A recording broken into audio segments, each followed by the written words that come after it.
अंग्रेजी में the quick brown fox jumps over a lazy dog एक प्रसिद्ध वाक्य है जिसमें अंग्रेजी वर्णमाला के सभी अक्षर समाहित कर लिए गए। मजेदार बात यह है कि अंग्रेजी वर्णमाला में कुल 26 अक्षर ही उपलब्ध हैं, जबकि इस वाक्य में 33 अक्षरों का प्रयोग किया गया, जिसमें 4 बार ओ और ए, ई, यू तथा आर अक्षर का प्रयोग क्रमशः 2 बार किया गया है।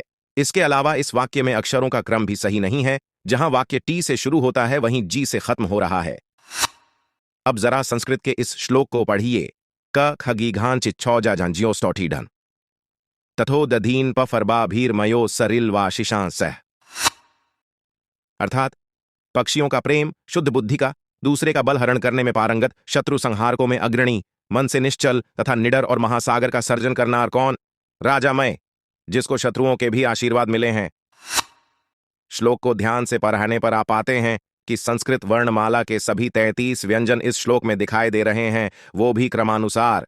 यह खूबसूरती केवल और केवल संस्कृत जैसी समृद्ध भाषा में ही देखने को मिल सकती है। पूरे विश्व में केवल एक संस्कृत ही ऐसी भाषा है जिसमें केवल एक अक्षर से ही पूरा वाक्य लिखा जा सकता है। किरातार्जुनीयम काव्य संग्रह में केवल न व्यंजन से अद्भुत श्लोक बनाया है और गजब का कौशल्य प्रयोग करके भारवी नामक महाकवि ने थोड़े में बहुत कहा है।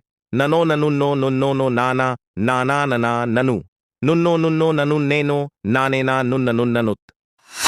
दाय अर्थात जो मनुष्य युद्ध में अपने से दुर्बल मनुष्य के हाथों घायल हुआ है वह सच्चा मनुष्य नहीं है। ऐसे ही अपने से दुर्बल को घायल करता है वो भी मनुष्य नहीं है। घायल मनुष्य का स्वामी यदि घायल न हुआ हो तो ऐसे मनुष्य को घायल नहीं कहते, और घायल मनुष्य को घायल करें वो भी मनुष्य नहीं है।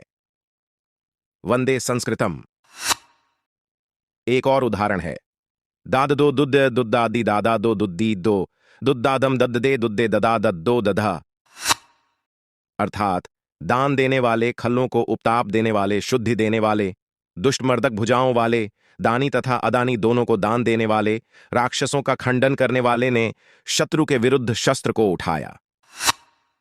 है ना खूबसूरत? इतना ही नहीं, क्या किसी भाषा में केवल 2 अक्षर से पूरा वाक्य लिखा जा सकता है? संस्कृत भाषा के अलावा किसी और भाषा में यह करना असंभव है। माघ कवि ने शिशुपाल वधम महाकाव्य में केवल भ और अर 2 ही अक्षरों से एक श्लोक बनाया है। देखिए, भूरि भिर भारि भिर भीरा भू भारैर भीरे भीरे भेरी रे भिभिर भ्रा भैर भीरु भीरी भैरि भा। अर्थात निर्भय हाथी जो कि भूमि पर भार स्वरूप लगता है अपने वजन के चलते, जिसकी आवाज नगाधे की तरह है और जो काले बादलों सा है, वह दूसरे दुश्मन हाथी पर आक्रमण कर रहा है। एक और उदाहरण। क्रोरारिकारी कोरे ककार कारिकाकर कोर काकार करक करीर कर करो कर रुक आ। अर्थात क्रूर शत्रुओं को नष्ट करने वाला, भूमि का एक कर्ता, दुष्टों को यातना देने वाला, कमल मुकुलवत रमणीय हाथ वाला, हाथियों को फेंकने वाला, रण में कर्कश, सूर्य के समान तेजस्वी था। पुनः क्या किसी भाषा में केवल 3 अक्षर से ही पूरा वाक्य लिखा जा सकता है? यह भी संस्कृत भाषा के अलावा किसी और भाषा में असंभव है। उदाहरण। देवानाम नंदनो देवो नोदनो वेद निंदिनाम दिवम दुदाव नादेन दाणे दानव नंदिना। धन्य है संस्कृत, गर्व करें अपनी देव भाषा पर।